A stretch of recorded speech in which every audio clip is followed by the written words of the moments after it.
Some stories tickle, some sting, and some they crack you open like ripe fruit. Welcome to Crack Within, where real life gist wears no makeup. Grab a snack, press play, and feel something. And while you're at it, don't forget to like, share, and subscribe. Thank you guys. Happy Sunday, my people. Let me tell you a story. It's not mine, but it belongs to someone I love. A story that still breaks my heart when I remember it. A story about a woman named Morounkeji, who became a mother and in doing so, nearly lost herself. She was from Ijebu-Ode, born into a humble family. Her father was a carpenter. Her mother sold herbs and oils in Ojauba. You could smell their home before you saw it. Fried plantain, palm kernel smoke, and rain-soaked earth. Morounkeji, Keji, to everyone who loved her, was one of those people whose presence warmed the room. A sharp mind, quick smile, and the kind of laugh that could make elders forget their annoyance. She trained as a nurse and moved to Ibadan, where she met Ayo, a tall, polished civil engineer with charm dripping from his pores. They fell hard, fast. Within a year, they were married. She moved into his family house in Akure. It wasn't ideal. His mother, two younger brothers, and constant tension in the air. But she adjusted. She bent herself into all the roles expected of a Yoruba wife. When she found out she was pregnant, it was joy all around. Ayo bought her a new wrapper. Mama Ayo started fasting and praying for a boy. But pregnancy didn't love her back. Her ankles swelled like balloons. Her sense of smell became demonic. Her sweat soured. No amount of Dettol baths, native sponges, or shea butter could help. Labor was war. Nearly 2 full days of screaming and bleeding. I was told she bit into her own hand just to distract herself from the pain. But she delivered safely, a baby girl. They named her Temilade. Mine is the crown, but that crown came at a cost. After delivery, Keji became a shadow. Her breasts licked like faulty taps. Her breath turned metallic. She bathed 3 to 4 times a day, but she said nothing, because in our culture, women are trained to suffer in silence. Then came that day. She was rocking the baby to sleep in the parlor. The heat was terrible, and the ceiling fan had stopped working again. That was when she heard the voices from the backyard, Ayo and his friends. She heard Ayo saying, "Since this woman born, I like say something die for our house. The smell no be here. I dey sleep for parlor now. I no fit." And Ayo's friend responded, "You sure say na baby she born no be corpse?" And Keji, holding her baby, her Temilade, sat in silence and listened. The crack appeared right then, a clean, sharp breakdown the center of her chest. She didn't confront him. She didn't shout. She didn't cry. Not immediately. But that day was the beginning of a slow, brutal unraveling.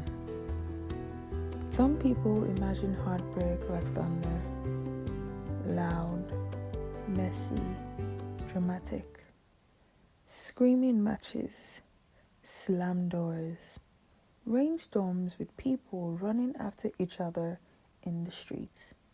But sometimes it doesn't shout.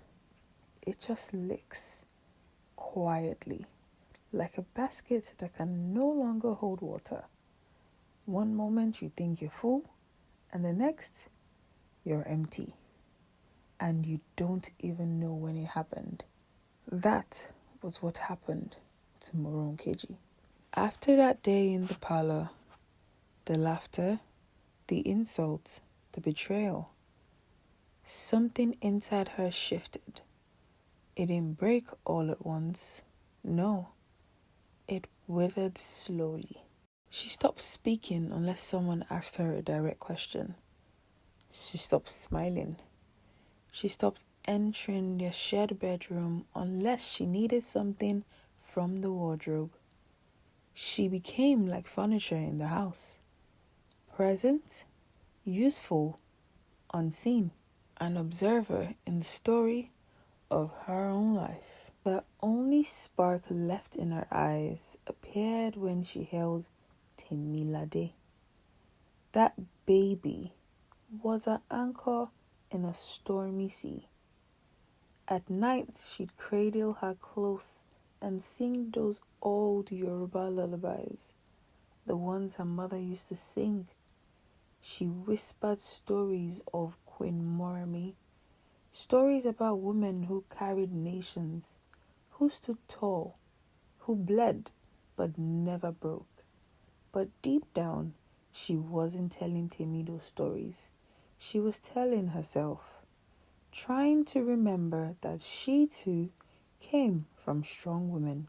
She began to wage war on herself, bathing 5 times a day, scrubbing until her skin peeled in places. She soaked her wrappers in detergent and vinegar, rubbed alum under her arms, garlic on her tongue, bitter leaf on her skin. She was trying to erase something. The smell, the shame, the memory of what she heard. Maybe all of it. Or maybe she was just trying to be clean enough to be loved again. One morning, as she tried to balance Temi on her lap and eat a little akara and pap, Ayo walked in. He sniffed the air with a curled lip, and then, with zero awareness of the wound his words would cause, he said, "Go and brush, you dey smell." No kindness, no tenderness, no grace, just a blade to the chest. And she stood up, walked to the bathroom, and brushed until her gums bled. Her mother-in-law offered no comfort either. One day, arms folded, eyes hard, she said, "Keji, you've let yourself go. You want my son to start looking outside? Better fix yourself before another woman replaces you." It wasn't concern, it was warning. A reminder that even when you're breaking, you're still expected to perform, to sparkle, to shine, even if your soul is flickering. She stopped going to church, stopped calling her friends. She began to flinch when someone called her name, like it belonged to someone else. Her weight dropped, her head thinned, her spirit shrank, and the saddest part, nobody noticed. One night around 2:30 a.m., Timmy wouldn't stop crying. Her tiny body burned with fever, her breath shallow and fast. KG was pacing, sweating, panicking, nightgown clinging to her skin. She tapped Ayo. "Please help me check the temperature." He sat up, hissed and muttered, "No be only me get pikin. You no go let person rest." She paused, nodded, apologized, and kept walking. By morning, the last bit of her broke. She picked up the phone, called the only person she trusted with her truth.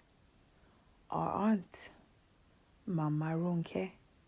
a retired teacher in Ijebu-Ode.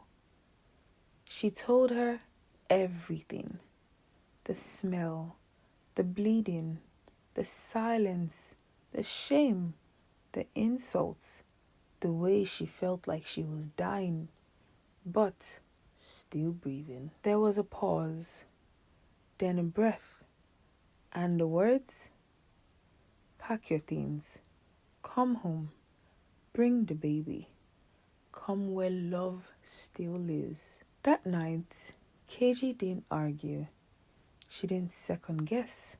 She didn't write a letter. She just moved. She packed one big Ghana must-go bag, wrapped Temi in a shawl, and walked away. No goodbyes, no confrontation, just silence. Before the sun rose, she boarded a bus. Temi asleep on her chest. The road stretched before her like an uncertain prayer. She cried the whole ride, silently.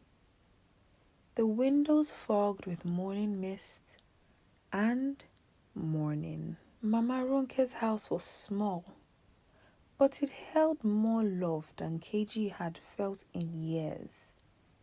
No judgment, no questions, just warm water, seasoned broth, and the words, "You are safe now." Healing wasn't fast.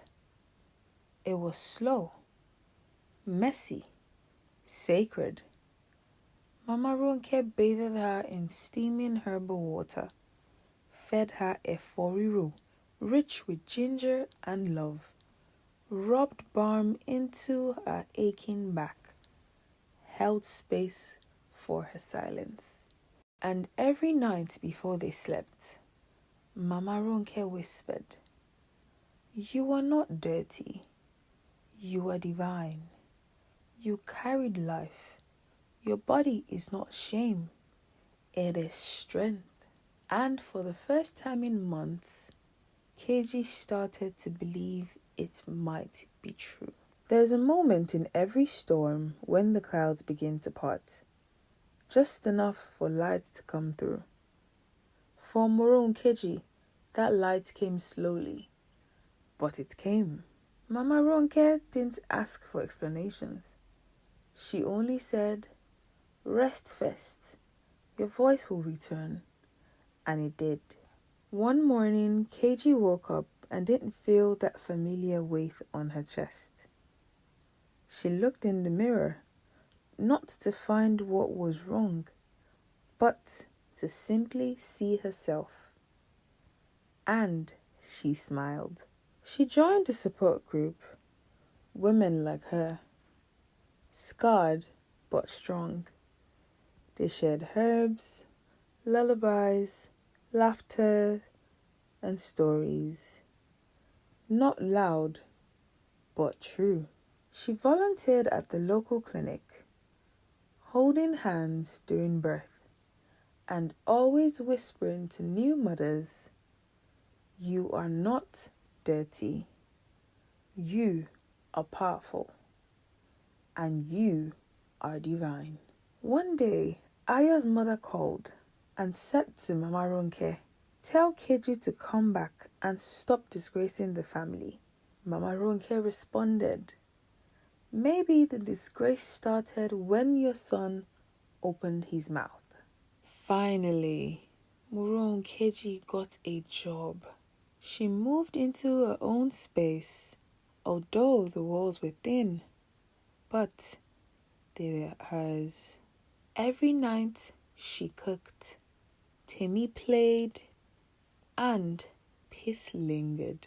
She'd write down whispers for her daughter to read someday in a very small notebook. Silence is not peace. You are not disposable. You are powerful. You are amazing. One night, Temi crawled into her lap and whispered, "Mommy smells like sweet." KG laughed because once Words had shattered her, but now these words were a crown.